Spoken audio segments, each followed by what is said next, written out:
Hello there, welcome back to my channel. Yes, it's been a while, right? And it is so good to have you here with me once again. Now, you remember this video that I did say that I'm going to do, right? The top 10 heresies of the Seventh Day Adventist Church. Now, how I'm going to do this video, I'm not going to do it in order as to which one is the least greatest heresy or the least great heresy, right? And the greatest heresy. I cannot ascertain as to which error or blunder of Ellen White would be classified as the greatest heresies that she ever speak from her lips. It's very difficult because it is so many, but I've selected out 10 of them out of the many that I know. 10 of them that I think is very much worth talking about.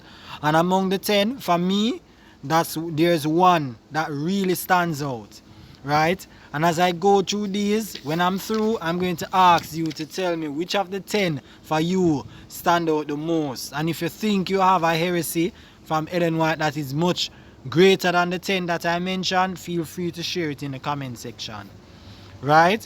But I'm going to leave the one that I think is the most starting one for last. That is the 10th one, right? So now, with that being said, let us get down to it. Number 1, take the hearers to Sinai. Right now, I'm going to put for each one that I mentioned, I'm going to put the quotes in the comment section, right? In order. So number 1, 2, 3, 4, 5, 6, 7, 8, 9, 10. I'll number them so that you know which one attached to which heresy that I'm speaking of, and I'll place it in the comment section, right?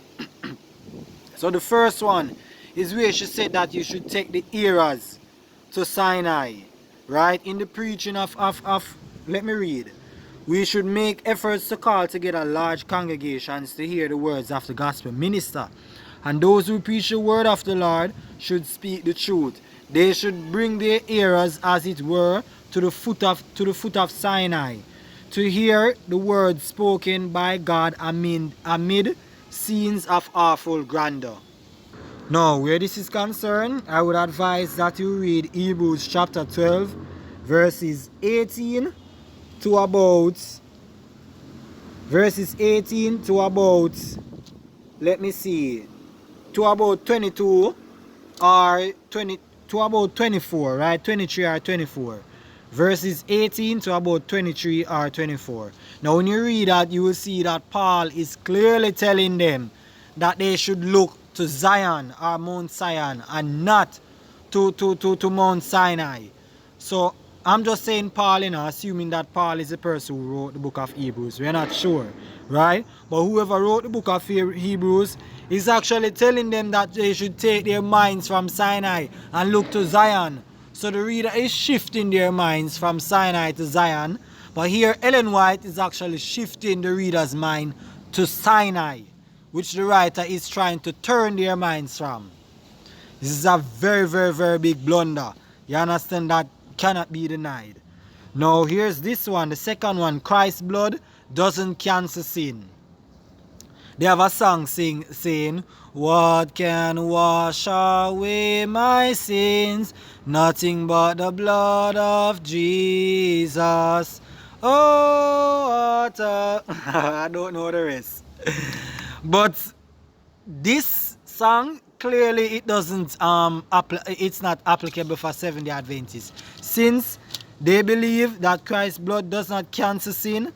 Now let me say this, most Seventh Day Adventists don't know that Ellen White actually says such a thing, and quite a number of them would be singing that song, not knowing that Ellen White says that Christ's blood doesn't cancel sin. It was not to cancel sin, rather the sin is to stand on record, right, and placed in the heavenly sanctuary until Christ finished blot out the sins of the believers from the heavenly sanctuary, right? Because they believe that the atonement is not finished, contrary to all of Christendom. You understand? They think that the atonement is not finished. So the atonement is still going on. So the sin is placed in the sanctuary where the atonement is going on, so that just before Christ coming, when he finishes the atonement, that's when the sins will be cancelled out or blotted out. But for now, His blood doesn't cancel sin. It's not cancer yet. You understand?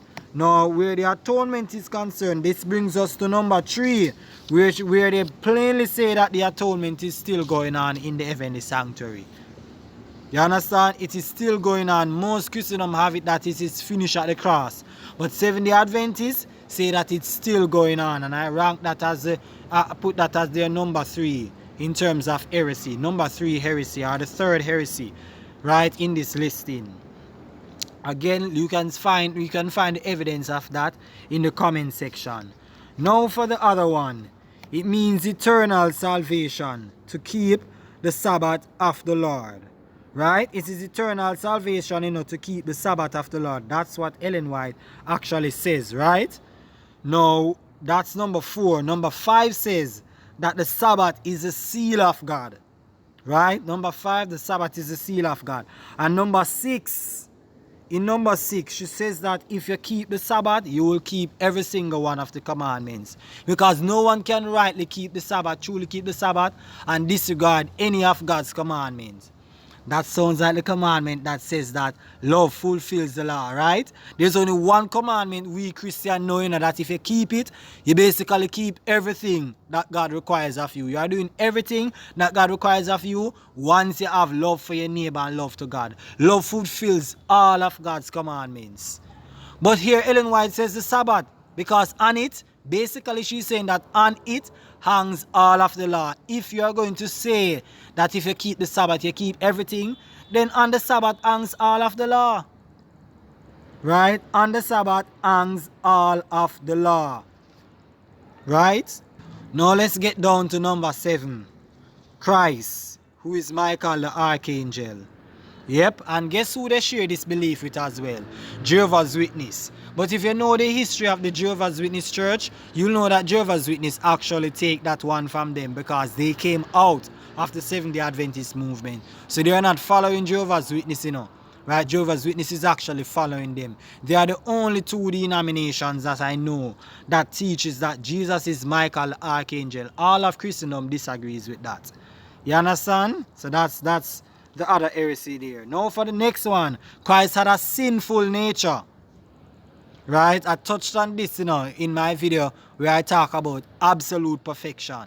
You can find that in the playlist section, that this is one of the reasons that Seventh Day Adventists believe that we can stand perfect as a perfect soul, incapable of sinning in this very day and age, in this lifetime.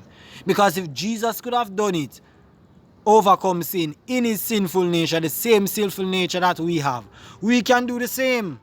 But for Christians who doesn't believe this garbage, of course you're going to say to yourself that there is no way that we can achieve that like Jesus did, for he had a total different nature from us. He had a holy nature. You can see my video in Absolute Perfection where I show the biblical teaching on this and prove that Jesus had a holy nature, not a sinful nature. Right? Now this brings us to about 2 more, right? And I especially love this one, that meat eating weakens one's spirituality. Right? Meat eating, it weakens one's spirituality. You can see my part 2, right, on my video on foods. Right? Part 1 and 2, but I believe it's part 2 where I did mention this aspect of Seventh Day Adventist teaching. And you will find out that this is not tenable. It's not biblical at all. And it's also very silly. You understand? Because if meat eating weakens one's spirituality, can you imagine the persons of Old Testament and even the New Testament era? Why the hell were they eating it if it weakens one's spirituality? Right? Now for the final one, which I think stands out the most, the one where she talks about the gospel of health. I did a video on that, the gospel of health, or the health message. You can find that in the playlist section as well, where I refuted that. Now, why this stands out for me out of all of them? Because the minute she's saying, she even utters the word gospel of health, she's literally telling her that she's teaching another gospel. Because there is no such gospel in the Bible. You understand? And if there is no such gospel, Seventh Day Adventists is actually in problem. Right? They are in trouble. Because as you know, Paul condemns the teaching of any other gospel than what they preach in Galatians chapter 1, verse 6 to 9. And so this is why this stand out for me as one of the greatest heresy coming from out of Ellen White's lips.